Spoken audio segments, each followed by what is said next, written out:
እግዚአብሔር ስም የተባረከ ይሁን። ረገጥ አድርጋችሁ አሜን በሉ። እግዚአብሔር ስም የተባረከ ይሁን። እሺ ትንሽ ደቂቃ እግዚአብሔርን ቃል ከኔ ጋር እንካፈላለን። እሺ የመጽሐፍ ቅዱስ ክፍል አነብና ጸልየን እንጀምራለን። በኢየሱስ ስም አነባለሁ። ያለው ማቴዎስ ወንጌል ምዕራፍ 1 ከቁጥር 18 እስከ ቁጥር 25 ነው። የኢየሱስ ክርስቶስም ልደት እንዲህ ነበረ።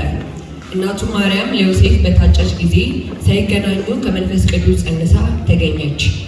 እጮኛዋ ዮሴፍ ጻድቅ ሆኖ ሊገጣት ስላልወደደ በስውር ሊተዋት አሰበ።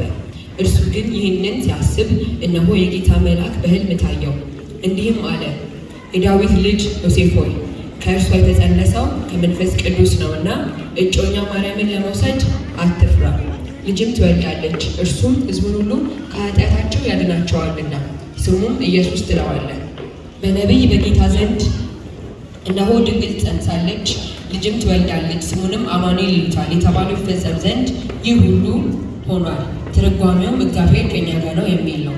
ዮሴፍም ከእንቅልፉ ነቅቶ የጌታ መልአክ እንዳዘዘው አደረገ። እጮኛውንም ወሰደ፣ የበኩር ልጇንም እስክትወልድ ድረስ አላወቃትም። ስሙንም ኢየሱስ አለው። እንጸልይ።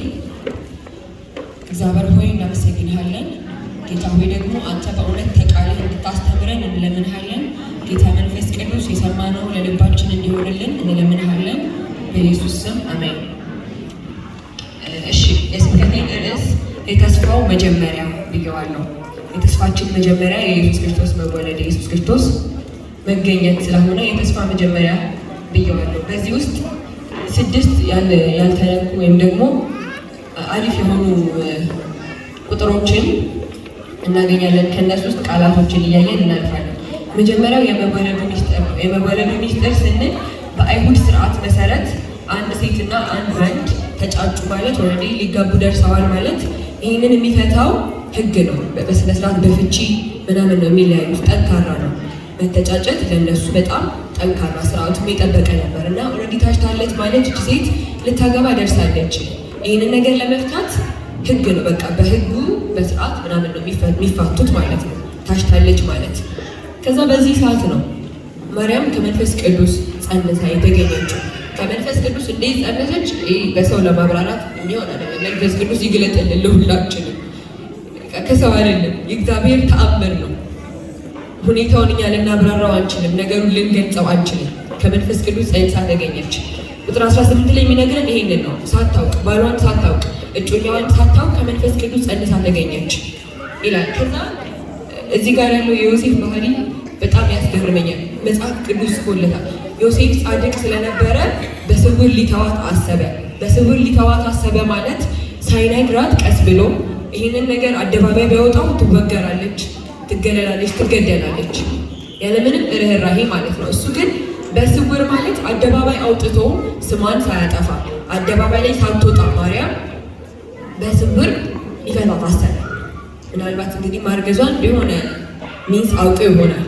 ባይብል ምንም አላለንም፣ ወይ ነግረውም ይሆናል ወይ ሲምተምም አይቶ ይሆናል። ባይብል ምንም አላለንም፣ ግን የጽድቁን መንገድ በርህራሄ ገለጠ። እኛ ጻድቅ ነን ካለን በእኛ ውስጥ የጽድቅ ስራዎች አሉ ካለን የመጀመሪያው መገለጫችን ርህራሄ ነው መሆን ያለበት። ከዮሴፍ ህይወት ላይ የምንማረው ርህራሄ ነው። በጣም ራራላት ለሚስቱ። እሷን አደባባይ በወጣት ዮሴፍ ነው ልክ፣ እሱ ደብቆ ግን ራሱን ጥፋተኛ አደረገ። ራሱን በእሷ ቦታ አስገባና ርህራሄውን እናያለን። ለምን ስለሆነ ጻድቅ ስለሆነ። ጽድቅን ከርህራሄ ጋር ማስኬድ ያስፈልጋል። ከዛ መልአኩ ንግግሩን ሲጨርስ ምን ይለዋል? ማርያምን ይዞ ለመሄድ አትፍራ ይለዋል። ከላይ ነገረው ማርያም የጸነሰችው ከመንፈስ ቅዱስ ነው ብሎ ይነግረዋል መልአኩ ወደ እሱ መጥቶ። ከዛ በኋላ ስለዚህ እሷን ለመውሰድ አትፍራ አለ።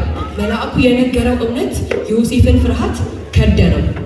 ከዛ በኋላ 24 እና 25 ላይ ስታዩ ዮሴፍ የፍርሃት እርምጃ አይደለም የሚራመደው፣ ቀጥ ብሎ የተባለውን ሲፈጽም የተባለውን ሲያደርግ ነው የምናየው። ስለዚህ ፍርሃቱ በእውነት ተሸፈነ ወይም ደግሞ በእውነት ተከደነ።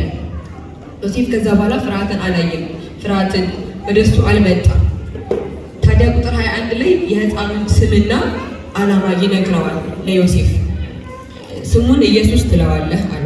ከዛ ደግሞ ለምንድን ነው የሚወለደው ይሄ ልጅ? ዓላማው ምንድን ነው?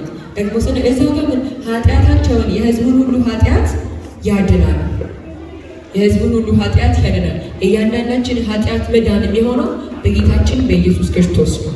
ስለዚህ የሕዝቡን እንዳለ ኃጢአት ለማዳን ይህ ልጅ መወለድ አለበት ማለት ነው። ታዲያ ይህ ልጅ ሲወለድ ለምንድን ነው ለማርያም በቃ ኢየሱስ በይው ከወለድሽ በኋላ ኢየሱስ በይው ያላላት? በኢየሱስ ክርስቶስ መወለድ ውስጥ ማርያምን ብቻ አይደለም፣ እግዚአብሔር ዮሴፍንም አክብሯል። መጥቶ የአባወራነቱን ስርዓቱን ጠብቆለታል። ልጅ አውጣ በህጋዊ መንገድ አባት ነህ እያለው ዮሴፍ በለው ካለ በህጋዊ መንገድ አባቱ ነህ፣ የአባወራነትን ኃላፊነት መወጣት ትችላለህ እያለው መልአኩ እሱ ጋር መጥቶ ስም እንዲያወጣ አስረግጦ ሲነግረው ሉቃስ ላይ ለማርያም ሲላክ እናያለን። ማርያምን ግን አውጪ ተብላ አልታዘዘችም። ዮሴፍን የታዘዘው መብቱን እየሰጠው ስርዓቱን እየሰጠው አድርግ አባወራነቱን እግዚአብሔር እያከበረለት ነው። በኢየሱስ መወለድ ዮሴፍም ማርያምም ከብረዋል ማለት ነው። ታዲያ ቁጥር 23 እና ቁጥር 22 ላይ ደግሞ ትንቢት መፈጸም ይላል። በትንቢት አፍ የተነገረው ይፈጸም ዘንድ ሁሉ ሆኗል የሚል ቃል እናገኛለን። ይህ ትንቢት ያለው ምን ጋር ነው ካለም ኢሳያስ ምዕራፍ 7 ቁጥር 14 ላይ ነው። ራሱን ቃል ነው አምጥቶ ኢሳያስ የተጠቀመው። እነሆ ድንግል ጸንሳለች፣ ልጅም ትወልዳለች፣ ስሙንም አማኑኤል ይሉታል። ይሄኛው ቃል ነው ኢሳያስ ምዕራፍ 7 ቁጥር 14 ላይ ያለውን ቃል ራሱን ተጠቅሞ ይህ ትንቢት ይፈጸም ዘንድ ወንድ ካላወቀች ከድንግል ሴት ኢየሱስ ይወለድ ዘንድ የዓለም መድኃኒት የሆነ የሕዝቡን ኃጢአት የሚያስወግድ የእግዚአብሔር በግ ይወለድ ዘንድ የተገባው ይሄኛው ትንቢት ይፈጸም ዘንድ ይሄ መሆን ግድ ነው። ከድንግሊቱ መወለዱ ግድ ነው። ካገባች ያልተወለደው ለዛ ነው። ይሄ ትንቢት ይፈጸም ዘንድ ኢየሱስ ክርስቶስ መወለድ ይሄ ትንቢት ይፈጸም ዘንድ ነው። ታዲያ ቁጥር 24 እና ቁጥር 25 ላይ በድጋሜ ዮሴፍ ይመጣል እንደተባለው አደረገ ይላል። ከእንቅልፉ ነቃ። ዮሴፍ ከእንቅልፉ ከነቃ በኋላ እንደተባለ ነው ያደረገው። ድጋሜ አድርግ የተባለውን አደረገ። ማርያምን ለመያዝ አልፈራም። አትፍራ ተብሏል። ፍርሃቱ በእውነት ተከድኗል። አትፍራ ተብሏል። ዮሴፍ ይዟት ወጣ። ማርያምን የበኩር ልጇን እስክትወልድ አላወቃትም ማለት የአባወራነቱን ስርዓት ተወጣ። ምን አለ? ስሙን አወጣ። በዚች በ8 ቁጥር ውስጥ የዮሴፍ ኑሮ እንዴት መሰላችሁ? መስማት ሲደመር መታዘዝ እኩል ይሆናል እምነት ነው። በዚህ በ8 ቁጥር ውስጥ ስለ ዮሴፍ ባህሪ አጭር ካልኩሌሽን ይሄ ነው። መስማት ሲደመር መታዘዝ እኩል ይሆናል እምነት። ከዮሴፍ የምናገኘው ትልቁ ትምህርት ይሄ ነው። ታዲያ በመጨረሻ የኢየሱስ መወለድ የተስፋችን መጀመሪያ ነው። መስቀሉ የመድኃኒትነት መፈጸም ነው። ትንሣኤው ደግሞ የድል ማረጋገጫችን ነው። ይሄ ነው ወንጌል። ከዚህ ያለፈ ሌላ ወንጌል ለማንም አንናገርም። ከዚህ ያለፈ ሌላ ወንጌል መጽሐፍ ቅዱስ አላስተማረንም። መጽሐፍ ቅዱስ የለም፣ አባቶች አልነገሩም። ስለዚህ ለሰዎች የምንነግረውን ትክክለኛውን ወንጌል እነዚህ 3 ውስጥ ማስገባት አለብን። መወለዱ የተስፋ መጀመሪያ መሆኑን፣ ታዲያ መስቀሉ የመድኃኒትነት መፈጸም መሆኑን፣ ትንሣኤው ደግሞ የድል ማረጋገጫ መሆኑን ለሌሎች እንድንናገር እግዚአብሔር ይርዳል። ጸልየን እንጨርስ።